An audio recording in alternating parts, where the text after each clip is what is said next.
بسم اللہ الرحمن الرحیم رب اشرح لی صدری ویسر لی امری واحلل عقدۃ من لسانی یفقہوا قولی صلی اللہ علی حبیبہ محمد وآلہ وسلم۔ السلام علیکم احباب صدق و وفا، امید کرتا ہوں آپ تمام خیریت و عافیت سے ہوں گے اور اللہ سبحانہ تعالیٰ کی قربتوں کو سمیٹ رہے ہوں گے۔ بہت عرصہ کے بعد آپ جیسی خوبصورت ارواح سے ہم کلامی کا شرف حاصل ہوا ہے۔ مالک یہ صحبتیں قائم و دائم رکھے۔ آج کا پیغام یہ ہے کہ راہ حق کے مسافر کے لیے ضروری ہے کہ وہ اپنی باطنی تربیت سے کبھی منہ نہ موڑے، کیونکہ تربیت کا لینا، علم حاصل کرنا ہی اس راہ پر سالک کی زندگی ہے۔ اگر وہ اچھی صحبتوں سے منہ موڑے گا تو اس کی موت ہے اور وہ اس راہ حق سے گر جائے گا، منزل سے دور ہو جائے گا۔ انسان کو جس مقام سے علم معرفت حاصل ہوتا ہے، وہ مقام اس سالک کی، اس انسان کی جڑ ہوتی ہے، جس کی بدولت وہ نفس اور شیطان کے ہر وار سے کامیابی سے بچ نکلتا ہے اور راہ حق میں ترقی کرتا جاتا ہے۔ جیسے اگر کسی پودے کی جڑ جتنی مضبوط ہوتی ہے، وہ اتنا ہی زیادہ پھلتا پھولتا ہے۔ مگر یاد رہے، پودا جتنا بھی طاقتور ہو اور مضبوط بھی ہو، مگر اس کی جڑ کٹ جائے تو وہ کچھ ہی وقت میں سوکھ کر زمین پر آ گرتا ہے۔ تو راہ حق پر سفر کرنے والے کی مثال بھی ایسے ہی ہے۔ اگر وہ سیکھنے کے عمل سے منہ موڑ لیتا ہے تو نفس و شیطان نے سمجھے اس کی جڑ ہی کاٹ دی اور وہ جلد ہی راہ حق سے گر جائے گا اور دنیا میں کھو جائے گا، اور دنیا کی رنگینیاں اس کا قیمتی سامان لوٹ لیں گی۔ آج میں آپ کو علامہ محمد اقبال رحمۃ اللہ علیہ کی بارگاہ خاص میں لے چلتا ہوں، جہاں سے بہت ہی خوبصورت معرفت الہی کے موتی ہمیں سمیٹنے کی سعادت حاصل ہوگی، اور امید کرتا ہوں راہ حق پر چلتے ہوئے آپ کے جذبہ میں جو کمی آئی ہوگی، وہ جذبہ دوبارہ سے جواں ہو جائے گا۔ سب سے پہلے آپ رحمت اللہ علیہ کی شاعری کو پڑھتے ہیں، پھر اس کے اوپر غور و تدبر کر کے شرح کو سمجھنے کی کوشش کریں گے۔ علامہ محمد اقبال رحمت اللہ علیہ بہت ہی خوبصورت انداز میں فرماتے ہیں، یہ سرود قمری و بلبل فریب گوش ہے، یہ سرود قمری و بلبل فریب گوش ہے، باطنے ہنگامہ آباد چمن، باطنے ہنگامہ آباد چمن خاموش ہے، تیرے پیمانوں کا ہے یہ اے مے مغرب اثر، تیرے پیمانوں کا ہے اے مے مغرب اثر، خندہ زن ساقی ہے، خندہ زن ساقی ہے، ساری انجمن بے ہوش ہے، ساری انجمن بے ہوش ہے، دہر کے غم خانے میں، دہر کے غم خانے میں تیرا پتہ ملتا نہیں، دہر کے غم خانے میں تیرا پتہ ملتا نہیں، جرم تھا کیا آفرینش بھی، جرم تھا کیا آفرینش بھی کہ تو روپوش ہے، آہ دنیا دل سمجھتی ہے جسے، آہ دنیا دل سمجھتی ہے جسے وہ دل نہیں، پہلو انسان میں، پہلو انسان میں ایک ہنگامہ خاموش ہے، پہلو انسان میں ایک ہنگامہ خاموش ہے، زندگی کی رہ میں چل، زندگی کی رہ میں چل لیکن ذرا بچ بچ کے چل، زندگی کی رہ میں چل لیکن ذرا بچ بچ کے چل، یہ سمجھ لے،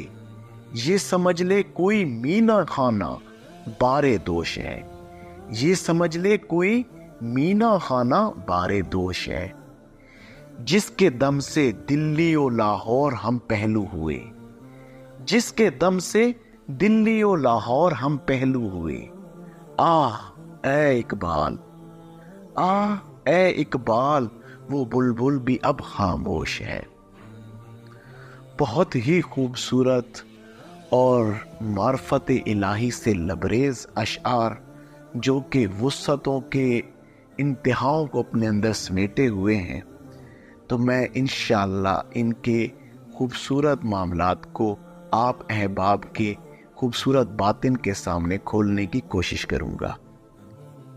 ان خوبصورت اشعار کے اندر علامہ محمد اقبال رحمۃ اللہ علیہ نے طریقت کو آغاز سے لے کر اختتام تک بڑے خوبصورت انداز میں سمویا ہے۔ کوشش کروں گا کہ وہ خوبصورتی جو ان اشعار کے باطن سے جڑی ہے وہ آپ احباب کے اوپر کھولی جائے۔ یہ سرود قمری و بلبل فریب گوش ہیں، یہ سرود قمری و بلبل فریب گوش ہے، باطن ہنگامہ آباد چمن، باطن ہنگامہ آباد چمن خاموش ہے۔ سرود کہتے ہیں نغمے کو، گانے کو، قمری و بلبل یہ فاختہ اور بلبل، فریب گوش یہ جو ہے ایک فریب ہے، فریب زدہ آواز ہے، دھوکہ ہے آواز کا۔ اب ہم ان معاملات کو آگے سمجھنے کی کوشش کرتے ہیں۔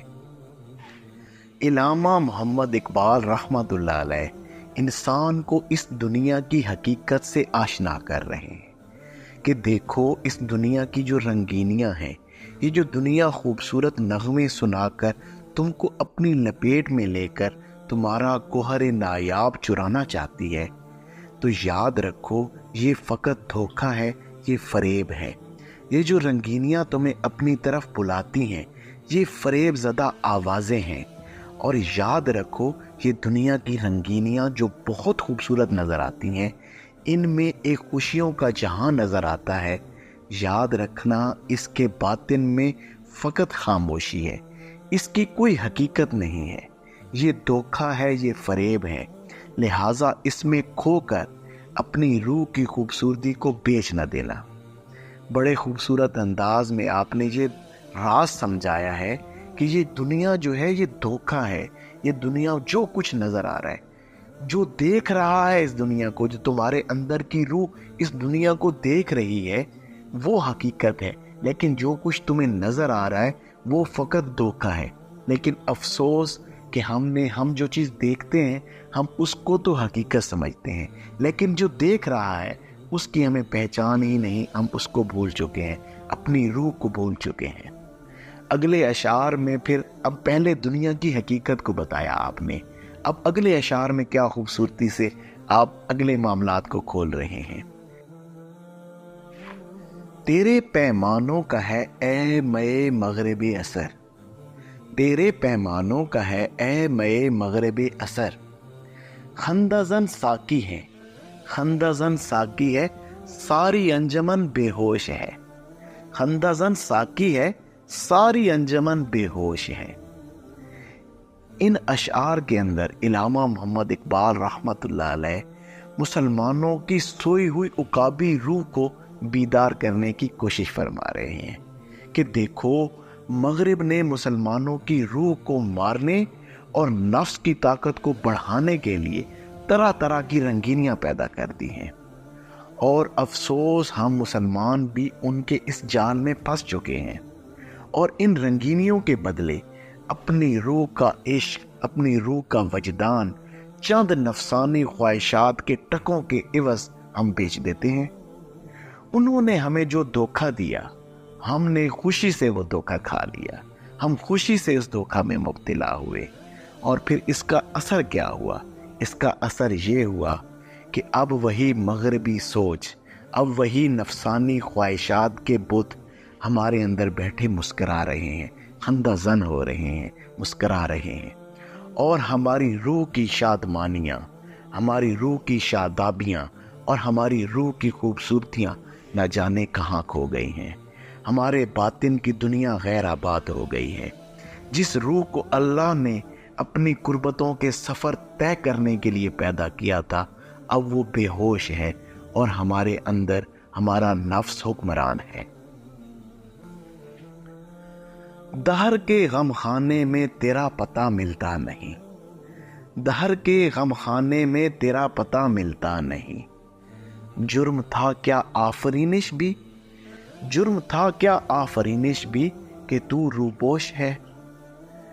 دہر زمانے کو کہتے ہیں۔ آپ رحمت اللہ علیہ بڑے خوبصورت انداز میں فرما رہے ہیں کہ دیکھو آج مسلمان پرسان حال ہیں، اور اس غموں کے دور میں کوئی ایک بھی صاحب کردار حق کا علم کیوں نہیں بلند کرتا؟ حق کا علم بلند کرنے والے صاحب کردار کہاں چلے گئے؟ وہ اچھا انسان، وہ اچھا مسلمان نہ جانے کہاں کھو گیا ہے، جس کو دیکھ کر حضور نبی کریم صلی اللہ علیہ وآلہ وسلم کی یاد آئے۔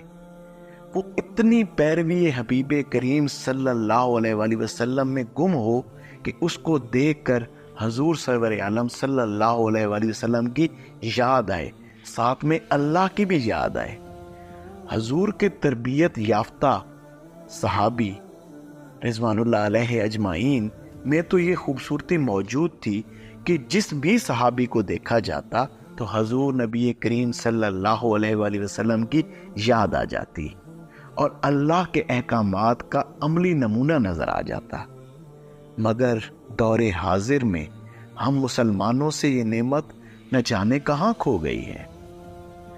کیا ہم سمجھتے ہیں کہ ہمارے اندر یہ صلاحیت ہی نہیں؟ اگر ہم ایسا گمان کرتے ہیں تو یاد رکھیں پھر ہم یہ سمجھ رہے ہیں کہ اللہ نے اس کائنات میں ہمیں تخلیق کر کے نہ جانے کوئی غلطی کر دی ہے، کیونکہ اس نے ہمیں بنا صلاحیتوں کے ہی اس دنیا میں بھیج دیا ہے۔ تو یاد رکھیں ایسا بالکل بھی نہیں، ہم خود ہی اپنے نفس کے حجابات کے اندر چھپ گئے ہیں، اپنے نفس کے حجابات میں روپوش ہو گئے ہیں اور اپنے اوپر نفس کے بے شمار حجابات کو خود ہی مسلط کر دیا ہے۔ اگر ہم ان سے باہر نہیں آئیں گے تو کوئی ایسی صورت نہیں کہ ہم اچھے انسان بن سکیں، ایک خوبصورت انسان بن سکیں جو کہ اپنی ذات میں تبدیلی لے آئے،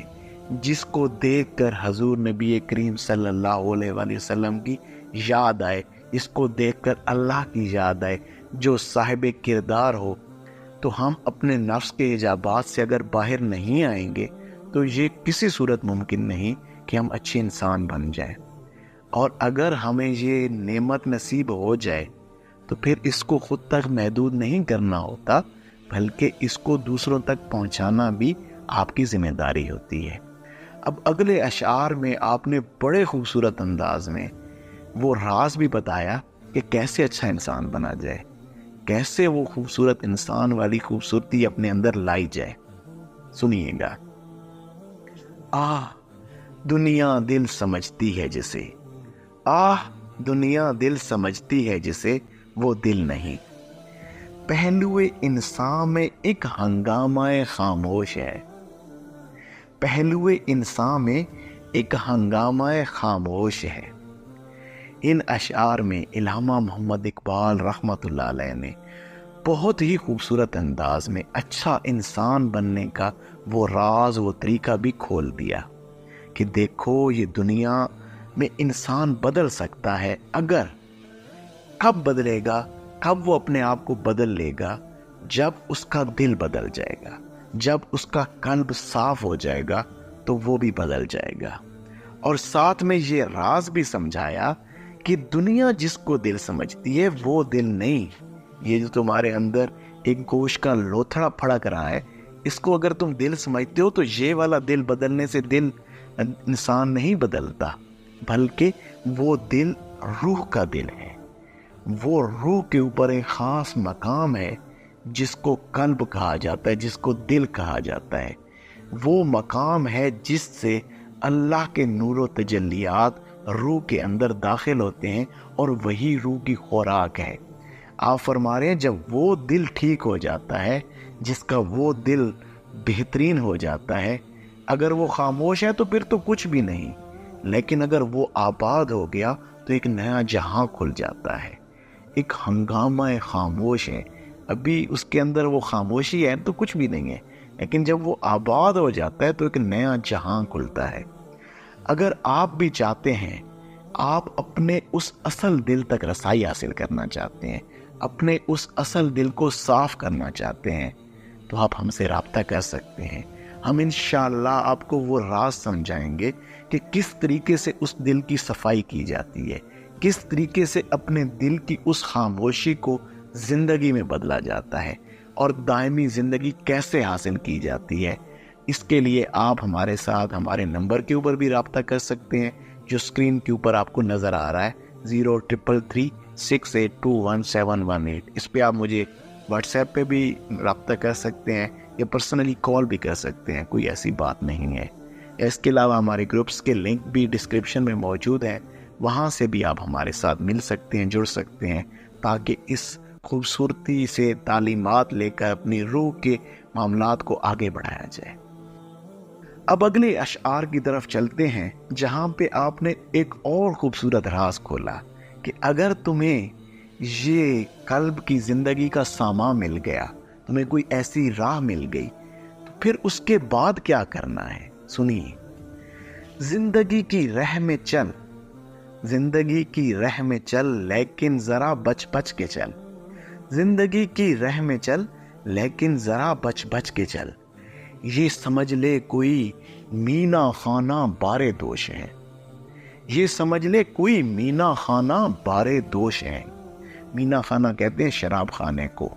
بارے دوش انسان کے کندھے کے اوپر لدا ہوا بوجھ، ٹھیک ہے؟ تو اب میں آگے اس کو مزید ایکسپلین کرتا ہوں۔ ان اشعار میں آپ ایسے لوگوں سے مخاطب ہیں جو راہ حق کے سفر پر چل کر اچھے انسان بننے کے سفر کو شروع کر چکے ہیں۔ آپ فرما رہے ہیں، یہ ہمیشہ کی زندگی، دائمی زندگی کا جو سفر تو نے اختیار کیا ہے، بہت اچھی بات ہے، مگر یاد رکھ، نفس و شیطان کے جالوں سے غافل نہ ہو جانا، بہت بچ بچ کر اب تمہیں چلنا ہے، کیونکہ اب ہی تو تمہارا اصل سفر شروع ہوا ہے۔ اور آپ سمجھا رہے ہیں کہ دیکھو اب تمہارا معاملہ اور ہے، سمجھ لو دنیا، نفس اور شیطان یہ مل کر اب تمہارے اوپر حملہ کریں گے، اور تمہارے اوپر بہت بڑی ذمہ داری ہے، کیونکہ تم اللہ کی معرفت کو سمیٹ رہے ہو، اور دنیا، نفس اور شیطان تمہارے کندھے پہ سوار ہے، اور تمہاری طاق میں ہے کہ تم کہیں پر کوئی غلطی کرو اور وہ تمہیں غفلت کی تاریک وادیوں میں جا دھکیلے۔ لہٰذا اب بہت بچ کے چلنا ہے۔ پہلے زندگی کا سامان بتایا گیا کہ زندگی کا سامان اپنے روح کے قلب کی زندگی ہے، اگر وہ مل گیا تو پھر تمہیں اپنی بہت زیادہ حفاظت کرنی پڑے گی، اپنے ساتھ جہاد کرنا پڑے گا، یہی جہاد اکبر ہے۔ اپنے نفس سے لمحہ بھر کے لیے بھی غافل نہیں ہونا، کیونکہ یہ تو تمہاری طاق میں ہے۔ دنیا کی رنگینیاں تمہیں اپنی طرف کھینچ رہی ہیں، شیطان اپنا زور لگا رہا ہے، اندر بیٹھا نفس تمہارے خلاف ہے، لہٰذا تم بہت بڑی جنگ میں ہو، اب تم نے بہت بچ بچ کے چلنا ہے۔ آخری اشعار اور بہت خوبصورت پیغام، کاش کوئی اس پیغام کو لے جائے۔ جس کے دم سے دلی و لاہور ہم پہلو ہوئے، جس کے دم سے دلی و لاہور ہم پہلو ہوئے، اے اقبال، اے اقبال، وہ بلبل بھی اب خاموش ہے۔ آخری اشعار میں بہت ہی خوبصورت پیغام دیا کہ اے قوم کے لوگوں سنو، اس قوم کو ایسے لوگوں کی ضرورت ہے جو انسانیت کی بیداری کے لیے کچھ کریں، لوگوں کے درد کو اپنے سینے میں محسوس کریں، لوگوں کو اپنی جگہ رکھ کر محسوس کرنے والے لوگ پیدا ہوں۔ یہاں آپ بہت خوبصورت ایک صوفی شاعر کا تذکرہ فرما رہے ہیں جن کا نام مرزا ارشد کوگانی رحمت اللہ علیہ تھا۔ وہ وفات پا گئے تھے اس وقت، تو ان کے لیے آپ نے یہ اشعار ارشاد فرمائے، اور آپ نے کیا فرمایا کہ وہ ایسا خوبصورت انسان تھا جس کے دم سے، ان کے اندر کی خوبصورتی سے دلی اور لاہور ایک جگہ آ گئے تھے، ہم پہلو ہو گئے تھے، لوگوں کے دلوں کے درمیان محبتوں کے ایسے رشتے بن گئے تھے، روحیں آپس میں جڑ گئی تھی۔ آپ فرما رہے ہیں کہ وہ ایک صاحب ارشاد بھی اب اس دنیا سے چلا گیا. آپ نے ان کے لیے پھر یہ اشعار لکھے کہ وہ ایک ایسا خوبصورت شخص تھا، ایک ایسا خوبصورت صوفی شاعر تھا جو لوگوں کی بیداری کا کام کر رہا تھا، لوگوں کو واعظ و نصیحت کر رہا تھا اپنی شاعری کے ذریعے. اور آپ اسی بات کا افسوس کر رہے ہیں کہ اب ایک صاحب ارشاد اس دنیا سے گزر گیا جو لوگوں کو اپنی شاعری کے ذریعے سے خوبصورت پیغام دیا کرتا تھا. مرزا ارشد گوگانی رحمت اللہ علیہ کا ایک شعر آپ احباب کی نظر، کیا فراست ہے کیا رنگ ہے، ایسے نہیں علامہ محمد اقبال رحمت اللہ علیہ نے آپ کی ذات کے لیے افسوس کیا. مرزا ارشد گوگانی رحمت اللہ علیہ کیا خوبصورت انداز میں فرماتے ہیں، ایک شعر آپ کی نظر. الہی جان دی ہے میں نے کس کے روئے روشن پہ، الہی جان دی ہے میں نے کس کے روئے روشن پہ، ہزاروں شمعیں پروانہ بنی ہے میرے مدفن پہ، ہزاروں شمعیں پروانہ بنی ہے میرے مدفن پہ. اتنے خوبصورت انداز میں طریقت کا ایک اتنا خوبصورت نقطہ کھول دیا کہ میں نے اپنے آپ کو کس کے روئے روشن پہ قربان کیا ہے، میں نے اپنی عادات خصلات اپنے آپ کو کس کی ذات میں فنا کیا ہے، میں نے حضور نبی کریم صلی اللہ علیہ وآلہ وسلم کی ذات میں خود کو فنا کر دیا ہے، اپنی جان دے دی ہے. تو پھر اس کے بدلے مجھے کیا ملا ہے؟ ہزاروں شمعیں پروانہ بنی، یعنی کہ ایسے خوبصورت لوگ جن پہ اللہ سبحانہ تعالیٰ کا اتنا کرم تھا کہ وہ خود شمع کی مثل تھے، اللہ کے نور و تجلیات لوگ ان سے سمیٹتے تھے اور وہ آپ کے گرد پروانہ بنے، وہ خود پروانہ بن کے آپ کے ارد گرد گھومنے لگے. کیا فرما رہے ہیں کہ ہزاروں شمعیں پروانہ بنی میرے مدفن پہ، کہ جب میں اس دنیا پہ گیا تو بڑے بڑے پروانے انہیں پتہ چلے گا کہ اللہ کی معرفت رکھنے والا ایک مرد ہور اس دنیا سے چلا گیا. علامہ محمد اقبال رحمت اللہ علیہ جو خود شمع کی مثل ہیں، جن کے گرد پروانے گھومتے ہیں، وہ بھی تو آپ کے گرد پروانہ بنے، انہوں نے بھی تو آپ کے جانے کا افسوس کیا. تو یہ وہ خوبصورت لوگ تھے،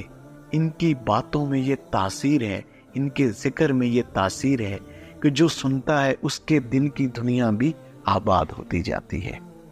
تو کوشش کریں کہ اچھی بات کو سن کر دوسروں تک پہنچا دیں کہ نہ جانے کسی کے دل پر اثر ہو جائے. حضور نبی کریم صلی اللہ علیہ وآلہ وسلم کی حدیث مبارکہ کا مفہوم ہے کہ جو کوئی اچھی بات کو کسی دوسرے تک پہنچاتا ہے نا،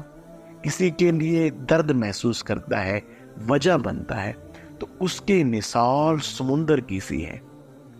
اور اس کے مقابلے میں دنیا کے تمام عبادت گزار، اتنی وہ اپنی ذات کے لیے جو عبادات کر رہے ہیں، اچھے عمل کر رہے ہیں، ان تمام کی مثال ایک قطرے کی سی ہے. اب قطرے اور سمندر کا کیا مقابلہ؟ تو آپ کوشش کریں کہ آپ سمندر بنے، خود بھی سیکھیں اور اس سیکھے ہوئے کو دوسروں تک پہنچانے کا اہتمام کریں. کسی نہ کسی رنگ میں دوسروں کی اصلاح کا ضرور سوچیں. یہ پیغام آپ کے لیے بھی ہے اور میرے اپنے لیے بھی ہے. اللہ سبحانہ تعالیٰ ہمیں سمجھنے کی توفیق عطا فرمائے اور ہمیں عمل کی بھی توفیق عطا فرمائے. جزاک اللہ. السلام علیکم.